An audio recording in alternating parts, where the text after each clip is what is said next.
ओम नमो भगवते वासुदेवाय। आज हम श्री गर्ग संहिता के बलभद्र खंड का 8वां अध्याय सुनेंगे। इसमें हम सुनेंगे श्री रामकृष्ण की द्वारका लीला का वर्णन। तो आइए शुरू करते हैं। प्राण विपाक मुनि ने कहा, युवराज दुर्योधन, अब भगवान श्री बलराम और श्री कृष्ण की द्वारका लीलाओं का संक्षेप में वर्णन सुनो। धृतराष्ट्र तनय जब कंस का देहावसान हो गया तब उसके न रहने पर भी उसके साथ अंतरंग मैत्री का निर्वाह करने के लिए जरासंध आया। भगवान ने उस पर विजय प्राप्त की। तदंतर समुद्र के बीच में द्वारका दुर्ग का निर्माण किया। फिर एक ही रात्रि में अपने सारे बंधु बांधवों को वहां भेजकर उनके रहने की व्यवस्था की। काल्यवन के आने पर मुचुकुंद द्वारा उसका वध करवाया। तदंतर बलराम जी और श्री कृष्ण दोनों प्रवेशन पर्वत पर गए और वहां से द्वारका को प्रस्थान किया। ब्रह्मलोक से लौटे हुए राजा रेवत ने रत्न आदि आभूषणों से अलंकृत कन्या रेवती को लेकर आगमन किया और प्रतापी बलराम जी के हाथों में उसे सविधि समर्पण कर दिया। फिर राजा रेवत तप करने के लिए बद्रीवन को चले गए। उसके बाद श्री कृष्ण ने कुंडिनपुर जाकर शत्रुओं के देखते देखते रुक्मणी जी का हरण किया एवं जामवंती, सत्यभामा, कालिंदी, मित्रविंदा, नागनिचिति, वृद्धा और लक्ष्मणा का और भमासुर का वध करके 16,100 राज्य कन्याओं का पानी ग्रहण किया। राजन भीष्मक कुमारी रुक्मणी के गर्भ से भगवान श्री कृष्ण के प्रथम पुत्र प्रद्युम्न हुए। ये कामदेव के अवतार अपने पिता श्री कृष्ण के समान ही सुंदर थे। इनसे अनिरुद्ध का जन्म हुआ जो ब्रह्मा के अवतार हैं। तत्पश्चात एक समय राजा उग्रसेन के यहाँ राजसूय का प्रस्ताव हुआ और दिग्विजय के लिए प्रद्युम्न जी ने बीड़ा उठा लिया। यादवों तथा अपने भाइयों के साथ उन्होंने विजय यात्रा आरंभ की और जम्बूद्वीप के 9 खंडों पर विजय प्राप्त करके कामदुग नद के समीप पहुँचे। वहाँ वसंत मालती नामक नगरी के सामने गंधर्वराज पतंग के साथ उनका युद्ध हुआ। गदा युद्ध आरंभ होने पर बलदेव जी के छोटे भाई गद ने गदा के द्वारा गदाधारी पतंग पर प्रहार किया। पतंग ने भी गदा के द्वारा बड़े वेग से गद के हृदय पर आघात किया। इस प्रकार 2 घड़ी तक दोनों का युद्ध होने के पश्चात पतंग की गदा के प्रहार से क्षण भर के लिए गद को मूर्छा आ गई। उस पर हाहाकार मच गया और इसी बीच करोड़ों सूर्य के समान तेजस्वी बलभद्र जी वहां प्रकट हो गए। उन्होंने गंधर्व की सेना को हल की नोक के द्वारा खींच लिया और उसके ऊपर कठोर मूसल का प्रहार करना आरंभ कर दिया। इससे पतंग की सारी सेना, शूरवीर योद्धा, हाथी और रथ सभी चूर चूर हो गए। तब तो रथहीन पतंग भयभीत होकर अपने नगर को चला गया और यादवों से युद्ध करने के लिए फिर से व्यूहाकार सेना सजाने लगा। बलभद्र जी को जब पता चला तब वे अत्यंत क्रुद्ध होकर गंधर्वों की वसंत मालती नाम की उस विशाल नगरी को, जिसका विस्तार 100 योजन में था, हल के द्वारा उखाड़ लिया और कामदुग नद में डुबा देने के लिए उसे खींचने लगे। नगरी के महलों और घरों का गिरना ढहना आरंभ हो गया। चारों ओर हाहाकार मच गया।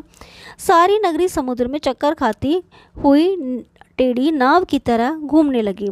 ये देखकर गंधर्व राज पतंग भयभीत हो गए और अपने गंधर्व भाई बंधुओं के साथ हाथ जोड़कर बलभद्र जी के समीप स्थित हुए। उन्होंने विश्वकर्मा के द्वारा निर्मित 2 लाख विमान, 4 लाख हाथी, 100 अर्बुद घोड़े और 1000 अर्बुद स्वर्ण तथा दिव्य रत्नों का भार बलदेव जी की सेवा में समर्पण किया। प्रदक्षिणा करके उनको प्रणाम किया।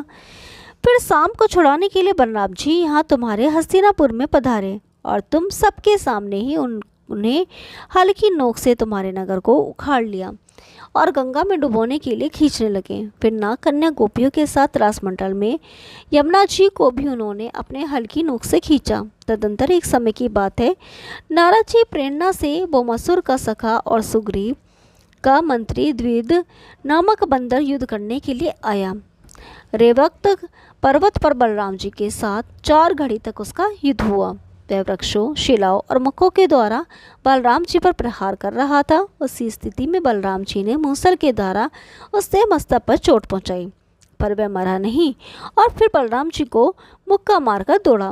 भगवान अच्युत के बड़े भाई बलराम जी ने अपने दोनों हाथों से उसे पकड़ लिया और रेवक्त पर्वत पर दे मारा। फिर उसके हृदय में बड़े जोर से मुझसे प्रहार किया। तब बंदर नीचे गिर गया। उसके गिरने से आवाज करता हुआ सारा पर्वत कमंडलू की तरह कांपने लगा। प्रिय दुर्योधन, तदंतर पांडवों के साथ तुम लोगों के युद्ध का उद्योग सुनकर बलराम जी तीर्थ यात्रा के बहाने नागरिकों और ब्राह्मणों को साथ लेकर द्वारका की प्रदक्षिणा करके पुरी से बाहर निकले। फिर उन्होंने सिद्धाश्रम और प्रभास में स्नान किया। पश्चिम दिशा में स्थित सरस्वती, प्रतिस्रोता, सैंदवारण्य, जम्बूमार्ग, उत्पलाव्रत, अर्बुद, हेमवंत और सिंधुंत में पृथक पृथक स्नान किया। तदंतर बिंदुसर, त्रितकूप, सुदर्शन, अत्रि तीर्थ, ओशनस, आग्नेय, वायव, सौदास, गुह तीर्थ और श्राद्धदेव आदि तीर्थों में स्नान किया। तदंतर उत्तर दिशा में जाकर कैलाश, करबीर, महायोग, गणेश, कोबेर, प्रागज्योतिष, रंगवल्ली, सीताराम आदि क्षेत्र, चैत्रदेश, वसंत तिलक, दशांत, बृहद, कूर्म तीर्थ, पुष्पमाला, त्रिवण, चंद्रकांत, नेश्रेयस, मनु पर्वत, चक्षु, कामशालिनी, कामवन, वेद क्षेत्र, सीता, पृथुतीर्थ, तपोभूमि, लीलावती, वेदनगर, गांधर्व, शक्र, भीमरथी, श्री जानवी, कालिंदी, हरिद्वार, कुरुक्षेत्र, मथुरा और पुष्कर आदि तीर्थों में स्नान किया। फिर वहां से संबल मार्ग और सूकल क्षेत्र में गए। इस प्रकार अन्य तीर्थों की भी यात्रा करते हुए साक्षात शंकरशन श्री बलराम जी नैमिषारण्य में पहुंचे। बलराम जी को आया देखकर शौनकादि ऋषियों ने खड़े होकर उनको प्रणाम किया और उनकी अर्चा की। वहाँ वेद व्यास जी के शिष्य रोमहर्षण जी विराजमान थे, वे खड़े नहीं हुए। बलराम जी ने यह देखकर हाथ में जो कुशल लिए हुए थे उसी की नोक से मुनि को निहत कर दिया। यह देखकर सब मुनि हाहाकार करने लगे। बलराम जी ने यह सब देखा। समस्त लोगों को पवित्र करने वाले होने पर भी उन्होंने लोग संग्रह के लिए अपनी शुद्धि की कामना से 12 महीने तक तीर्थ स्नान करने का व्रत ले लिया। वहाँ इलवल का पुत्र बलबल नामक दैत्य रहता था। नैमिषारण्य में पर्वों के अवसर पर भयानक आंधी के साथ साथ धूल की तथा दुर्गंधपूर्ण पीव, रुधिर, विष्ठा, मूत्र, मदिरा और मांस आदि की वर्षा करता। उसकी जीभ सदा लपलपाया करती। ब्रज के समान दृढ़ उसके अंग थे। कज्जलगिरी के समान उसकी काली आकृति थी और तपाए हुए तांबे के समान मूंछ दाढ़ी वाला वह असुर बड़ा ही भयानक दिखाई पड़ता था। ऋषि ब्राह्मणों की शांति के लिए उस भयानक असुर को बलराम जी ने हल के अग्रभाग द्वारा आकाश से खींचकर उसके मस्तक पर मूसल के द्वारा प्रहार किया। मूसल की चोट लगते ही उसके प्राण निकल गए और वह आकाश से कमंडलू की तरह नीचे गिर पड़ा।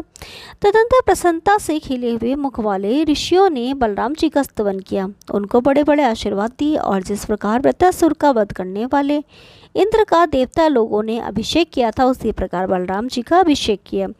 तदंतर मुनियों से आज्ञा लेकर बलराम जी ने सरयू, कौशिकी, मानसरोवर, गंडकी और गोमती आदि तीर्थों में स्नान किया। फिर अयोध्या, नंदीग्राम, बहिष्मती और ब्रह्मावर्त आदि तीर्थों में स्नान करके वे तीर्थराज प्रयाग में पधारे और वहाँ 10,000 हाथियों का दान किया।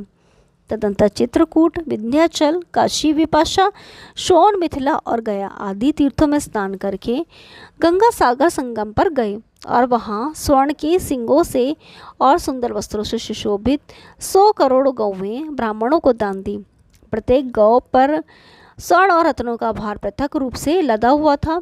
तदंतर वहाँ से दक्षिण दिशा में जाकर क्रमशः महेंद्रादि पर्वत, सप्त, गोदावरी, वेणी, पंपा, भीमरथी, स्कंद क्षेत्र, श्रीशैल, वेंकट, कांची, कावेरी, श्रीरंग, ऋषभ्रादि, समुद्र सेतु, कृतमाला, ताम्रपर्णी, मलयाचल, कुलाचल, दक्षिण सिंधु, फाल्गुनी तीर्थ, पंचापसर, कोकर्ण, शोपालक, तापी, प्रियोशनी, निवर्ध्या, दंडक, रेवा, माहिष्मती और अवंतिका आदि तीर्थों का स्वयं भगवान शंकर ने सेवन किया।